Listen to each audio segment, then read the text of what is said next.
Practice set 6.2. First question. A person is standing at a distance of 80 meters from a church, looking at its top. The angle of elevation is 45 degree. Find the height of the church. अगदी simple question आहे. काय सांगितलेलं आहे? A person is standing at a distance of 80 meters from a church. Suppose एक church आहे, ground, church, vertical object आहे, angle form करणार 90 degree with ground. So if suppose AB is a church, a person is standing at a distance of 80 meters from the church. या church पासून 80 metre एवढ्या डिस्टन्सवर एक person stand करतोय.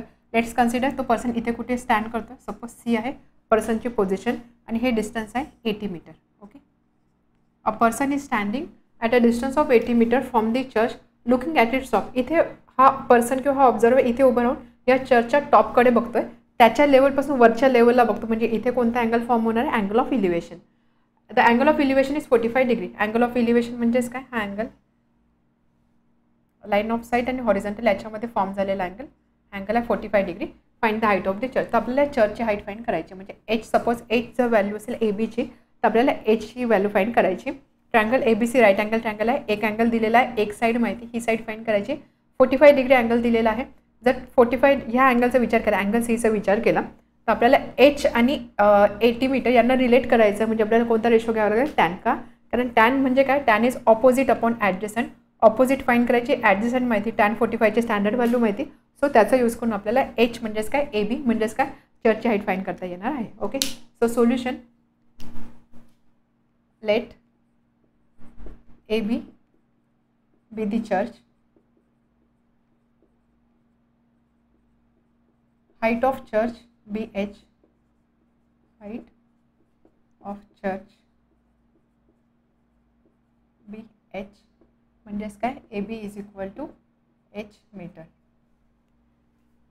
Late person is standing at point C, standing at point C and therefore angle of elevation म्हणजे angle ACB is equal to 45 degree. आणि चर्चपासूनचं त्याचा distance आहे 80 metre म्हणजेच काय, BC is equal to 80 meter. and hence also BC equal to 80 meter. Therefore in triangle ABC tan C is equal to AB upon BC.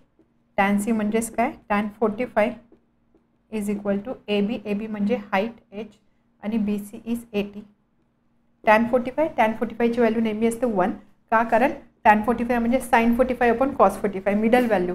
So 1 upon √2 sin 45 cos 45 सुद्धा 1 upon √2. त्याचा जर ratio येतो तो ratio येतो 1. त्यामुळे tan 45 ची value नेहमी असते 1. So 1 is equal to h upon 80. Therefore h is equal to 1 into 80 म्हणजे 80 meter. So h is 80 meter. h म्हणजेच काय, चर्चची आपण हाईट कन्सिडर केलेली. And therefore A B is equal to 80 meter. And hence height of the church is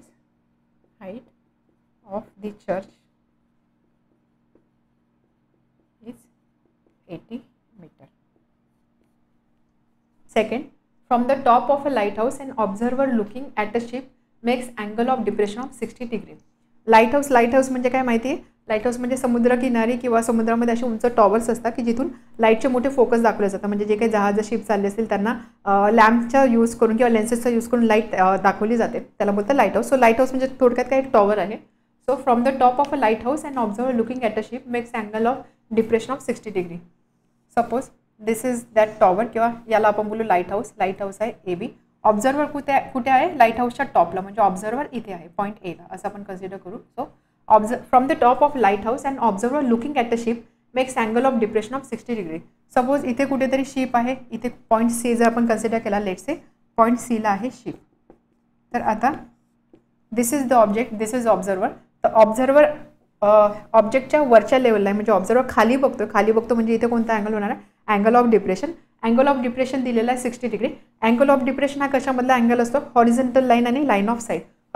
he असणार आहे line of side किंवा line of vision आणि हॉरिझॉन्टल लाईन. तर आपण काय करू, अशी एक हॉरिझॉन्टल लाईन कन्सिडर करू आणि त्यानंतर ही लाईन असणार आहे, हा पॉईंट सी आहे. सो हा जो अँगल आहे हा अँगल दिलेला आहे 60 degree. That is angle of depression. Okay. If the height of lighthouse is 90 metre. Light हाऊसची हाईट दिलेली आहे 90 मीटर.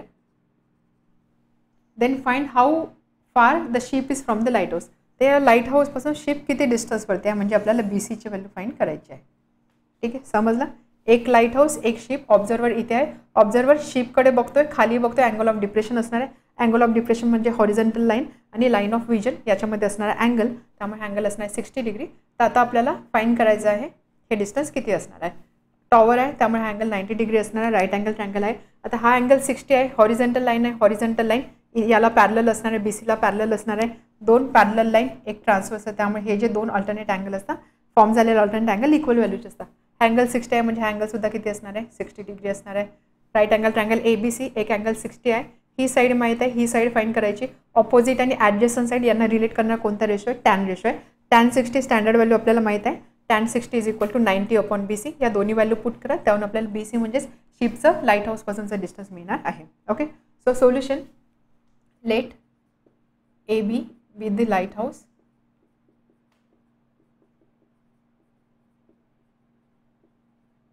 इथे हॉरिझॉन्टल आपण पॉईंट M कन्सिडर करूया. AB with the light house, AB equal to 90 meter because ती त्याची height दिलेली आहे. Let C be the position of ship.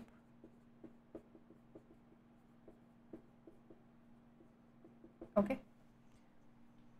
angle MAC is equal to 60 degree because angle of depression is 60 degree. Also AM is parallel to BC and AM is parallel to BC and AC is transversal.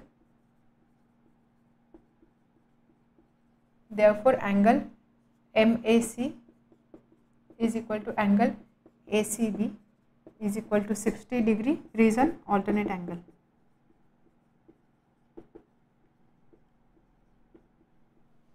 Okay. Now angle mention केला, त्यानंतर ही side आहे 60. Now in triangle ABC tan C म्हणजे tan 60, tan is AB upon BC. Therefore tan 60 is equal to AB is 90 and BC ची value आपल्याला find करायची. tan 60 ची value असते √3 कारण sin 60 upon cos 60, sin 60 is √3/2, cos 60 is 1/2, 2 आणि 2 cancel होणार. So tan 60 is √3, √3 is equal to 90 upon BC and therefore BC is equal to 90 upon √3. तर generally काय करायचं, जेव्हा केव्हा असं डिनॉमिनेटरला अशी टर्म असेल ना तर तिथे लगेच रॅशनलाइज करून घ्यायचं. रॅशनलाइज करायचं म्हणजे काय, √3 मल्टिप्लाइड बाय √3 असं जरी आन्सर ठेवलं तरी चालणार आहे, बट प्रेफर करायचं की याला पण रॅशनलाइज करतो. √3ने खाली मल्टिप्लाय केलं त्यामुळे वरसुद्धा मल्टिप्लाय आपण करणार. So that is equal to 90 √3 upon 3, √3 into √3 3. So that is equal to 30 √3 meter. पण इथे आपल्याला √3 ची व्हॅल्यू दिलेली आहे, मग आपण लगेच कॅल्क्युलेट करूया. Therefore BC is equal to 30 into 1.73. So 1.73 into 3.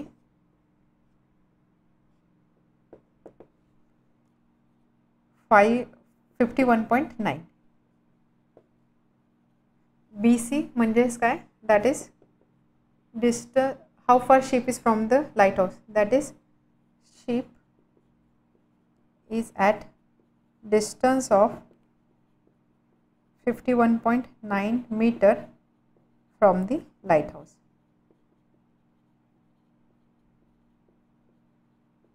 lighthouse पासूनचा डिस्टन्स आहे 51.9 metre.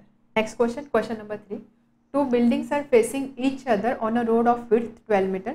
From the top of first building, which is 10 meter high, the angle of elevation of top of the second is found to be 60 degree. What is the height of second building?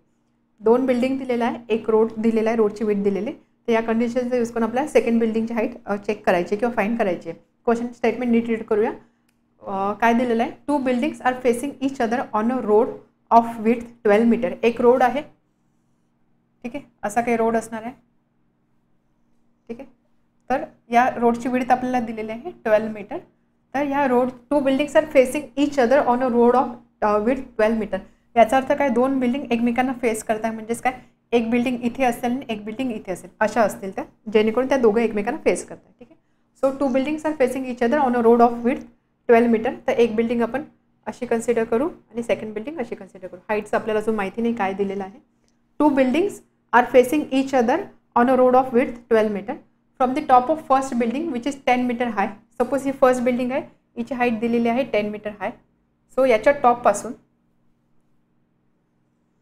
First आपण याला बोलू A B आहे first building. Suppose ह्या बिल्डिंगच्या टॉपपासून from the top of first building which is 10 metre high, बिल्डिंगची height आहे 10 metre. The angle of elevation of top of second is found to be 60 degree. इथे काय सांगितलं की फर्स्ट बिल्डिंगच्या टॉपपासून सेकंड बिल्डिंगच्या टॉपला जर बघितलं तर तो इलिव्हेशनचा अँगल दिलेला आहे 60 डिग्री. अँगल ऑफ इलिव्हेशन आहे म्हणजेच काय, या ठिकाणी उभं राहून जो ऑब्झर्वर आहे तो वर बघतो म्हणजेच काय, ही जी सेकंड बिल्डिंग आहे याची हाईट या फर्स्ट बिल्डिंगपेक्षा जास्त आहे. ठीक आहे, आपण हा पॉईंट इथे कन्सिडर करू. समजलं हे कसं डिसाईड केलं कोणत्या बिल्डिंगची हाईट जास्त आहे. नेक्स्ट स्टेटमेंट बघा. From the top of first बिल्डिंगच्या टॉपपासून which is 10 metre high, the angle of elevation of top of second बिल्डिंगचा टॉप. अँगल ऑफ इलिव्हेशन म्हणजे इथे उभं राहून ऑब्झर्वर वर बघतोय म्हणजेच याचा टॉप याच्या टॉपपेक्षा जास्त हायर लेवलला असणार आहे. म्हणजे सेकंड बिल्डिंगची जी हाईट आहे ती फर्स्ट बिल्डिंगपेक्षा जास्त असणार आहे. And this angle of elevation is 60 degree. Angle of elevation म्हणजेच काय, ही लाईन आणि हॉरिझॉन्टल याच्यामध्ये असणारा angle. So this angle is 60 degree. आणि सेकंड बिल्डिंग आपण कन्सिडर करूया CD. समजलं इथपर्यंत. हा अँगल ऑफ इलिव्हेशन आहे. हॉरिझॉन्टलच्या रेफरन्सनेच आपण नेहमी अँगल ऑफ इलिव्हेशन किंवा डिप्रेशन घेतो. त्यामुळे एक हॉरिझॉन्टल लाईन मी अशी ड्रॉ केली. सपोज ही जी हा जो पॉईंट आहे हा पॉईंट आहे E. सो हा जो अँगल आहे अँगल CAE हा अँगल दिलेला आहे 60 degree. What is the height of second building. तर आपल्याला सेकंड बिल्डिंगची हाईट म्हणजे CD ही हाईट विचारलेली आहे. आता या क्वेश्चनमध्ये आपण काय करू शकतो बघा. इथे लगेच फिगर बघून तुमच्या लक्षात येईल की इथला अँगल दिलेला आहे, ही लेंथ दिलेली आहे. त्यानंतर ही एक बिल्डिंग आहे वर्टिकल ऑब्जेक्ट अँगल 90. ही सुद्धा एक बिल्डिंग आहे वर्टिकल ऑब्जेक्ट अँगल 90. त्यानंतर दिस इज हॉरिझॉन्टल लाईन आपण ग्राउंडला पॅरलल कन्सिडर करतो. 2 पॅरलल लाईन आहे. त्यामधली ही जी फर्स्ट लाईन आहे ती या लाईनला परपेंडिक्युलर आहे. त्यामुळे ऑब्व्हियसली सेकंड जी लाईन असणार या 2 पॅरलल लाईनपैकी ही सुद्धा या वर्टिकल लाईनला परपेंडिक्युलर असणार आहे. त्यामुळे हा अँगल सुद्धा 90 डिग्री असणार आहे. समजलं इथपर्यंत. 1 2 3 अँगल्स आर 90 डिग्री. जर हा मी क्वाड्रिलॅटरल कन्सिडर केला, क्वाड्रिलॅटरच्या अँगलची सम असते 360. त्यामुळे हा फोर्थ अँगल सुद्धा किती असणार आहे 90 डिग्री. ठीक आहे, अँगल सुद्धा असणार 90 डिग्री. आता इथे जर बघितला प्रत्येक अँगल 90 डिग्री आहे. ही साईड आहे 12, ही साईड आहे 10. म्हणजे हा काय झाला, दिस इज अ रेक्टँगल झाला. त्यामुळे रेक्टँगलची प्रॉपर्टी काय, ऑपोजिट साईड इक्वल लेंथची असतं. त्यामुळे ही जर 12 असेल तर ही लेंथ किती असणार आहे 12 मीटर. ही जर 10 असेल तर ही लेंथ किती असणार आहे 10 मीटर. एवढं तर रिलेशन आपण लावू शकलो. आपल्याला फाइंड करायचं हाईट ऑफ सेकंड बिल्डिंग म्हणजे आपल्याला CD फाइंड करायचं आहे. त्यामध्ये ही लेंथ मला समजली, ही लेंथ आहे 10 मीटर. आता मला फक्त CEची लेंथ फाइंड करायची. C लेंथ फाइंड करणं सुद्धा आता इझी झालं कारण हा अँगल आहे 60 डिग्री. ही साईड माहिती, ही साईड माहिती. या अँगलच्या रेफरन्सने जर मी tan 60 घेतला, tan is opposite upon adjacent. tan 60ची व्हॅल्यू माहिती, ही साईड माहिती. त्याच्यावर मी CEची व्हॅल्यू फाइंड करणार. CE प्लस ED म्हणजे ही टोटल CD आपल्याला मिळणार. That is height of second building. ठीक आहे, समजलं. अगदी सिंपल क्वेश्चन आहे. So solution. Let BD be the width of road and BD is equal to 12 meter. AB and CD be the buildings. या 2 building आहे. त्यानंतर बिल्डिंग आहे त्यामुळे हॉरिझॉन्टल सोबत फॉर्म झालेला अँगल असणार 90 degree. AB perpendicular to BD and ED perpendicular to BD. Okay. Let AE be horizontal line. AE be horizontal line and therefore angle CAE is equal to 60 degree. Okay. अजून काय mention करायचं आहे 12 60 आणि height सुद्धा दिलेली आहे आपल्याला first बिल्डिंगची. Also AB is equal to 10 meter. ठीक है. Now AB perpendicular to BD, त्यानंतर ED perpendicular to BD. Also AE is parallel to BD and therefore AE is perpendicular to ED. Parallel line त्यामध्ये ह्या लाईनमुळे इथे form झालेला angle 90 आहे, त्यामुळे second line जी असणार पॅरललपैकी ती इथे सुद्धा फॉर्म झालेला अँगल 90 असणार, म्हणजे A is perpendicular to ED, that is in quadrilateral AEDB angle E is equal to angle D is equal to angle B is equal to 90 degree and hence angle A सुद्धा किती असणार आहे 90 degree. क्वाड्रिलेटरच्या अँगलची समज आहे 360, so 90 plus 90 plus 90 270, 360 minus 270 90 and therefore AEDB is a rectangle. Rectangle आहे म्हणजे opposite side equal लेंथचे असणार आहे, therefore AB is equal to ED that is equal to 10 meter and AE is equal to BD is equal to 12 meter. Okay, so in triangle ACE किंवा AEC बोलू आपण, in triangle AEC right angle triangle आहे, tan A किंवा tan 60 is equal to CE upon AE, therefore tan 60 is equal to CE upon AE, A is 12 and therefore tan 60 म्हणजे sin 60 upon cos 60 that is √3 is equal to CE upon 12, therefore CE is equal to 12√3. CE ची value आली 12√3. आपल्याला find करायची height of second building म्हणजे CD is equal to CE plus ED. आता आपण काय करू इथे √3 ची व्हॅल्यू लगेच पुट करून देऊ, जेणेकरून आपल्याला ते 10 मध्ये ॲड करायचं ना, टोटल हाईट 12√3 प्लस 10 असणार आहे. तर इथेच आपण काय करू, याला √3ला 1.73 ने मल्टिप्लाय, √3ला 1.73 ने रिप्लेस करू, हा प्रॉडक्ट फाइंड करू, नंतर हा प्रॉडक्ट यामध्ये ही जी सम असेल ती सम यामध्ये ॲड करूया. So CE is equal to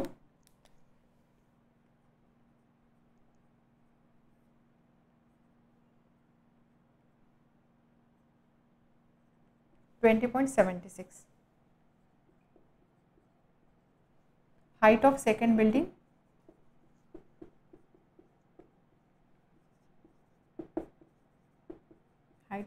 building is equal to CD. CD म्हणजेच काय, CE प्लस ED का, कारण CED हे एका लाईनवर लाई करत आहे, therefore CD is equal to CE आपण आत्ता फाइंड केला 20.76 आणि ED आहे 10. AB equal to ED equal to 10, so that is equal to 30.76 meter. म्हणजेच height of second building, therefore height of this second building is 30.76 meter. Next question, question number 4. Two poles of height 80 meter and 7 meter are erected on a ground. The length of wire fastened at the tops is 22 meter. Find the angle made by wire with the horizontal. Simple question आहे. काय सांगितलं आहे, two poles of height 18 meter आणि 7 meter are erected on a ground आहे. या ग्राउंडवरती दोन pole उभे केलेले आहे, एक आहे 18 मीटरचा, एक आहे 17 मीटरचा. सपोज 18 मीटरचा पोल असा आहे, second is not 7 meter, so 7 मीटरचा पोल इथे असणार आहे. लेट्स से या पोलला बोलू आपण AB आणि सेकंड पोल असेल CD. इरेक्टेड ऑन ग्राउंडवर उभे आहे, वर्टिकल ऑब्जेक्ट आहे, angle 90 degree. Two poles of height 80 meter and 7 meter erected on a ground. The length of wire fasten at the tops is 22 meter. आता काय सांगितले, एक वायर आहे, या वायरनी या दोघांचे टॉप बांधले गेलेले आहे, फास्टन केलेले आहे आणि ती जी लेंथ आहे ती लेंथ आहे 22 मीटर. हा टॉप आणि हा टॉप यांना जॉईन केलेला आहे. सो ही जी वायर आहे AC असणार आहे वायर, या वायरची लेंथ दिलेली आहे 22 मीटर. ओके, एकाची हाईट आहे 18 मीटर, सेकंडची हाईट आहे 7 meter. Find the angle made by wire with the horizontal. तर ही जी वायर आहे या वायरने हॉरिझॉन्टल सोबत किती अँगल फॉर्म केला ते आपल्याला फाइंड करायचं. हॉरिझॉन्टल म्हणजेच काय, अशी लाईन, ही वायर आहे, वायरने हॉरिझॉन्टल सोबत फॉर्म केलेला अँगल म्हणजे अशी काही हॉरिझॉन्टल लाईन असेल, ही वायर आहे, तर आपल्याला हा अँगल फाइंड करायचा आहे, अँगल थिटा. लेट्स से थिटाची व्हॅल्यू आपल्याला फाइंड करायची. तर बघा या टाईपच्या क्वेश्चनमध्ये जे तुम्ही आता ट्रिग्नोमेट्रीच्या ॲप्लिकेशनचे क्वेश्चन बघताय, याच्यामध्ये तुम्हाला सरळ राईट अँगल ट्रायंगल मिळेल आणि जर तो मिळत नसेल तर नेहमी अशा टाईपचे जेव्हा फिगर मिळेल तेव्हा चेक करा आपण इथे रेक्टँगल आहे शो करू शकतो का. कारण रेक्टँगल दाखवलं तर ऑपोजिट साईड इक्वल लेंथचे असतात, त्यामुळे आपण इथे ग्राउंडवरचे किंवा जे वर्टिकल डिस्टन्सेस असतात त्याला वरती जो ट्रायंगल दिसतो त्याच्याशी रिलेट करू शकतो. ओके, आता ह्या क्वेश्चनमध्ये क्वेश्चन समजलं काय, दोन पोल, या दोन पोलचे टॉप एका वायरनी बांधलेले आहे, त्या वायरची लेंथ आहे 22 मीटर. आपल्याला सांगितलं या वायरनी हॉरिझॉन्टल सोबत फॉर्म केलेला अँगल काय आहे, म्हणजे आपल्याला इथला अँगल फाइंड करायचा आहे. तर आता टोटल इज 18, दिस इज 7, हा अँगल 90 आहे, हा अँगल 90 आहे, ग्राउंडवर आहे. त्यानंतर ही हॉरिझॉन्टल आहे, हा ग्राउंड आहे, या दोन पॅरलल लाईन आहे, ही एक व्हर्टिकल लाईन आहे. एक फर्स्ट पॅरलल लाईन इथे फॉर्म केलेला अँगल 90 डिग्री, त्यामुळे सेकंड पॅरलल लाईननी सुद्धा फॉर्म केलेला अँगल असणार 90 डिग्री. रेक्टँगल क्वाड्रिलेटरचे 3 अँगल 90 डिग्री आहे, त्यामुळे फोर्थ अँगल सुद्धा 90 डिग्री असणार आहे. So this is a rectangle. Rectangle आहे म्हणजेच काय, ऑपोजिट साईड इक्वल लेंथच्या. ही जर 7 असेल तर ही लेंथ किती असणार आहे, 7. ही 7 आहे, टोटल आहे 18. टोटल 18 मधली ही जर 7 असेल तर ही लेंथ किती असणार आहे. हा पॉईंट घेऊ आपण, लेट से ई. ए किती असणार आहे, टोटल इज 18, त्यामध्ये ही एवढी आहे 7. तर ही लेंथ किती असणार आहे, 18 - 7 म्हणजे 11 मीटर. हा एक राईट अँगल ट्रँगल आहे ज्याची एक साईड 11 आहे, एक साईड 22 आहे, आणि आपल्याला अँगल थीटा फाइंड करायचा आहे.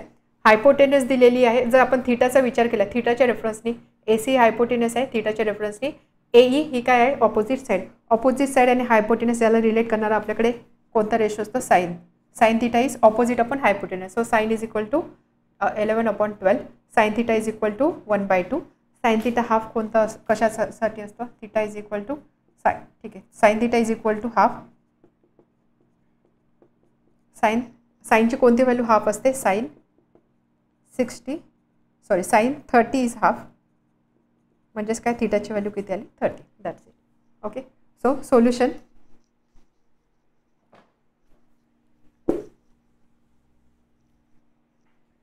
Late AB and CD be the two poles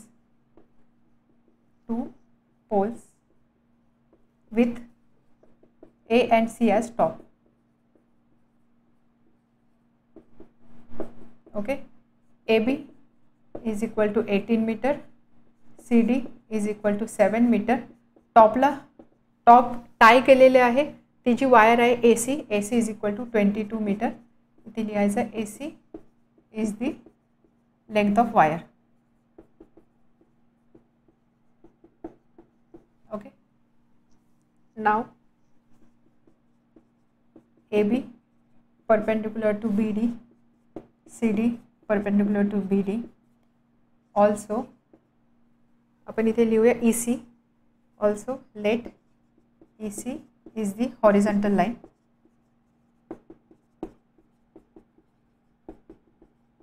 And theta is equal to angle made by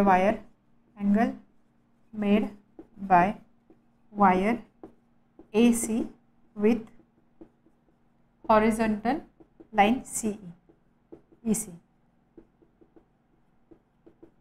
ठीक आहे, हॉरिझॉन्टल लाईन EC सोबत फॉर्म झालेला अँगल आहे थीटा, एवढं तर मेन्शन केलं. नाव in quadrilateral EBDC, angle B is equal to 90 degree, angle D is equal to 90 degree. Therefore angle C is also 90 degree.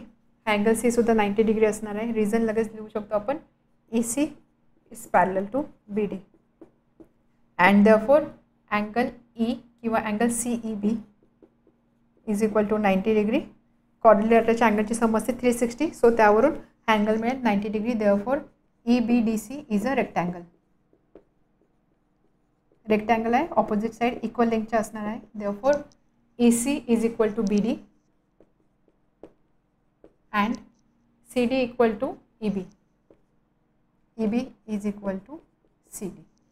ठीक आहे, therefore EB is equal to 7 meter. ही length सारखी, त्यामुळे EB ची व्हॅल्यू असणार 7 मीटर. नाव AB, total AB is equal to AE plus EB. Reason A-E-B. AB आहे 18 is equal to AE plus EB आहे 7. देअरफॉर 18 - 7 म्हणजे काय, AE is equal to 11 meter. In triangle AEC, right angle triangle आहे.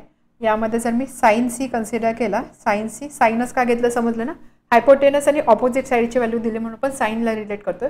Sign C is equal to AE upon opposite side upon hypotenuse म्हणजे AE upon AC.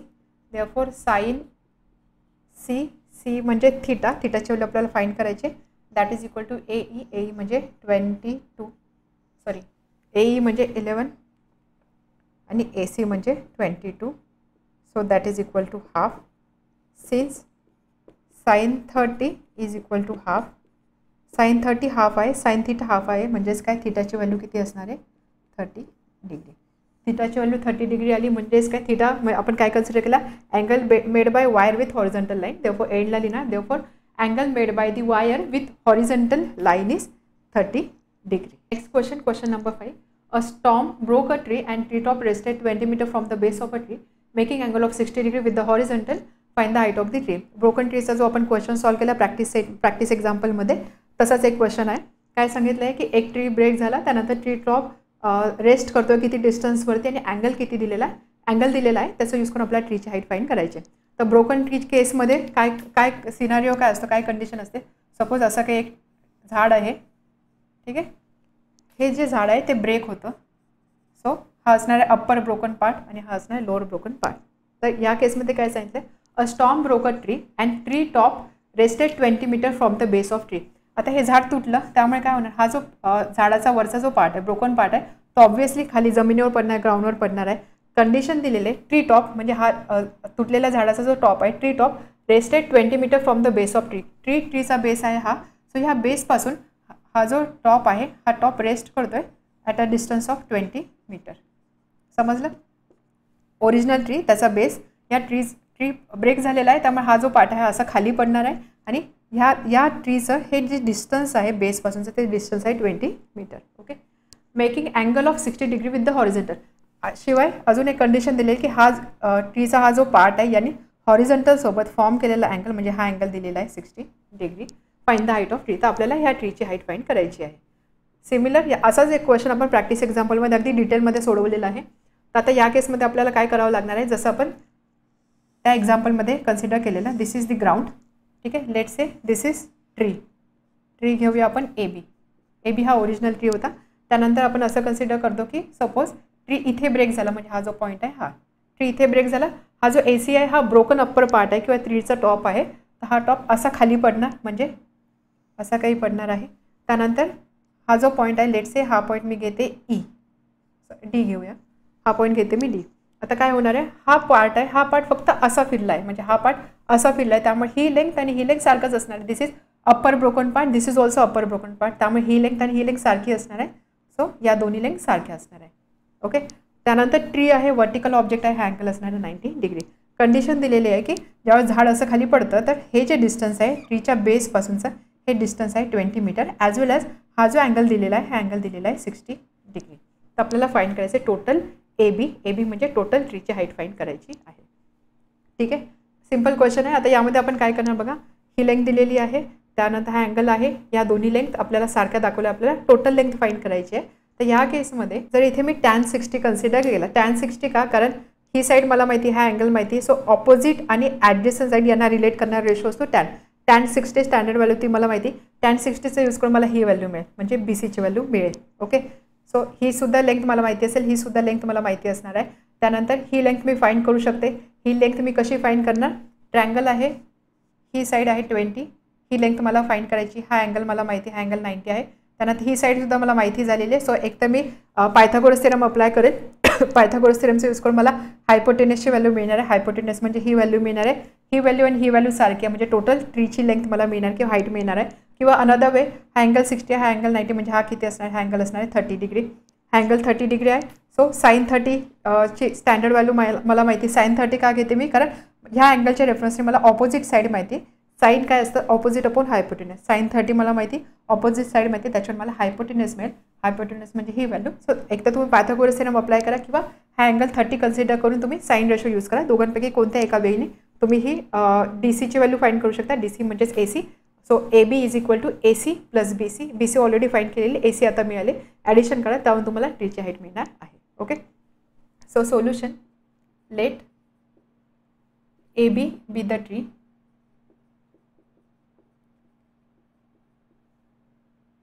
AC is broken upper part,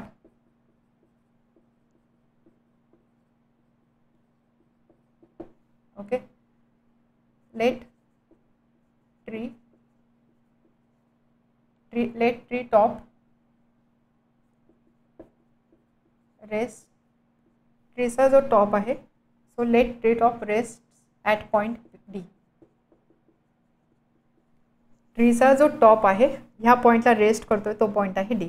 late tree top rest at point D and therefore distance of tree top from base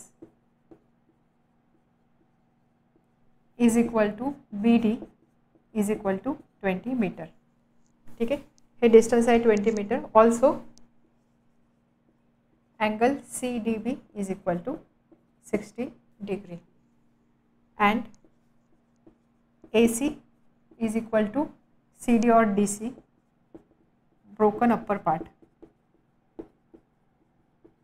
सेमच part आहे, फक्त त्याची position वेगळी आहे. So ह्या दोन्ही length सारख्या असणार आहे. नाव in triangle CBD tan 60 is equal to BC upon BD. tan 60 म्हणजे sin 60 upon cos 60 that is √3. BC ची व्हॅल्यू आपल्याला फाइंड करायची. BD ची व्हॅल्यू 20 दिलेली आहे. So BC is equal to 20 √3 metre. ठीक आहे, BC मिळाली. आता next in triangle CBD angle C is equal to 30 degree. एक 90 आहे, एक 60 आहे, म्हणजे हा अँगल ऑब्वियसली किती असणार आहे 30 डिग्री. 30, 60, 90 डिग्री ट्रायंगल आपण बोलू शकतो, किंवा ट्रायंगलच्या अँगलची सम 180 डिग्री असेल. सो त्या लॉजिकने अँगल असेल 30 डिग्री. सो साइन 30 काय असणार आहे या अँगलसाठी. साइन म्हणजे काय, opposite upon hypotenuse. Opposite side is BD, hypotenuse is CD और DC. Sine 30 is half is equal to BD is 20 and CD आपल्याला फाइंड करायचं आहे. So this implies CD into 1 is CD is equal to 40 metre. CD ची value मिळाली 40 metre. याला बोलू आपण 1. From 1 AC is equal to CD, so AC is 40 metre. Now height of tree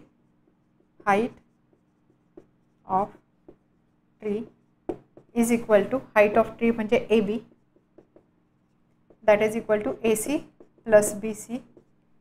AC 40 आणि BC आपण find केला 20 √3. So that is equal to 40 plus √3 ची value आपण पुट करू 1.73. So that is equal to 17.3 multiplied by 2 34.6. 40 plus 34.6 that is equal to 74.6 metre. and his height of the tree is 74.6 metre. Last question, practice set 6.2 मध्ये जे तुम्हाला question दिले हे बऱ्यापैकी सरळ सिंपल क्वेश्चन्स आहे. या उलट जे सॉल्ड एक्झाम्पल्स टेक्स्टबुकमध्ये दिलेले आहे त्यामध्ये व्हरायटी ऑफ क्वेश्चन्स आहे. त्यामुळे फक्त प्रॅक्टिस सेटमध्ये असणारे क्वेश्चन सॉल्व नका करू. एकदा टेक्स्टबुकमध्ये जे आपण प्रॅक्टिस एक्झाम्पल म्हणून इथे सॉल्व केलेलं आहे ते क्वेश्चनसुद्धा बघा, तो व्हिडिओसुद्धा बघा. So question is, last question, a kite is flying at a height of 60 metre above the ground. Ground आहे, ठीक आहे, ग्राउंडच्या वरती 60 मीटर एवढी जर मी हाईट कन्सिडर केली तर या हाईटवरती एक काइट आहे अशी कंडिशन दिलेली आहे. सपोज काइट इथे कुठे आहे. The string attach to the kite is tied to the ground. आता इथे काइट असणार आहे, काइटला एक स्ट्रिंग असणार आहे. ही जी स्ट्रिंग आहे ही ग्राउंडवर टाय केलेली आहे, म्हणजे अशी काही असणार आहे. सपोज ह्या पॉईंटला स्ट्रिंग टाय केलेली आहे.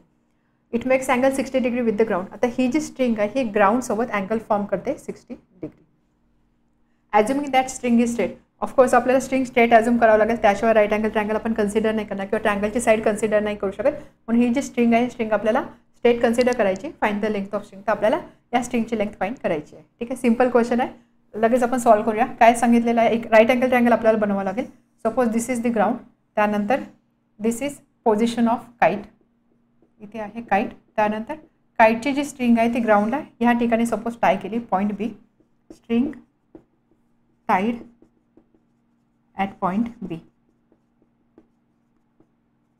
आणि हा जो आहे, आता हे जे डिस्टन्स आहे ग्राउंडपासूनचं आहे, हे डिस्टन्स दिलेलं आहे 60 metre.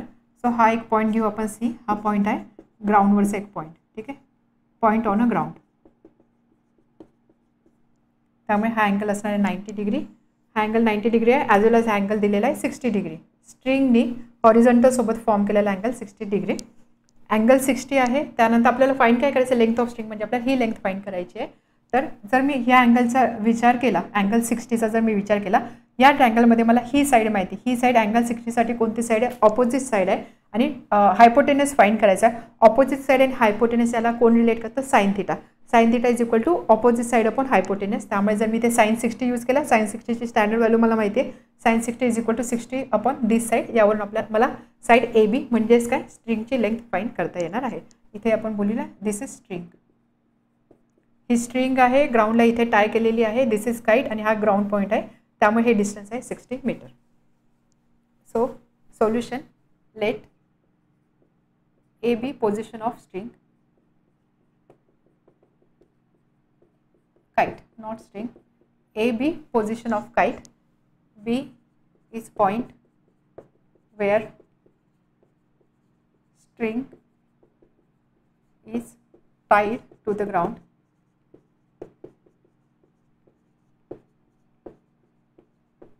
C is point on the ground. Ground पासूनचं डिस्टन्स म्हणजे ग्राउंडपासूनचं डिस्टन्स म्हणजे ऑब्व्हियसली वर्टिकल डिस्टन्सच दिलेला असणार आहे. C is point on the ground. A C is equal to 60 metre. Also angle A B C is equal to 60 degree. Angle A C B is equal to 90 degree. जेव्हा sine cos and ratio आपल्याला use करायचं असेल त्यावेळेस ट्रँगलमध्ये एक angle नेहमी 90 degree पाहिजे. तर आपण इथे बघितलं अँगल 90 डिग्री, त्यामुळे आपण साईन कॉस्ट अँड यूज करू शकतो. नाव in triangle ACB sin 60 किंवा sin B is equal to sin is opposite upon hypotenuse. ठीक आहे, sin 60 असतो √3/2. AC is 60. AB ची व्हॅल्यू मला फाइंड करायची आहे. So this implies AB is equal to 60 into 2 is equal to AB into √3. So AB is equal to √3 या साईडला जाऊन डिवाइड करेल. So that is equal to 120 upon √3. आपण काय करतो, डिनॉमिनेटरला असा नंबर असेल तर रॅशनलाइज करतो. सो रॅशनलाइज म्हणजे काय, खाली √3 होता लगेच √3 इथे मल्टिप्लाय करायचा, न्यूमरेटरला सुद्धा √3 मल्टिप्लाय करायचं. So that is equal to 120 √3 upon √3 into √3 is 3. So that is equal to 40 √3 metre. √3 आहे, √3ची लगेच आपण व्हॅल्यू पुट करू. That 40 into 1.73. So that is equal to 17.3 multiplied by 4. 17.3 multiplied by 4,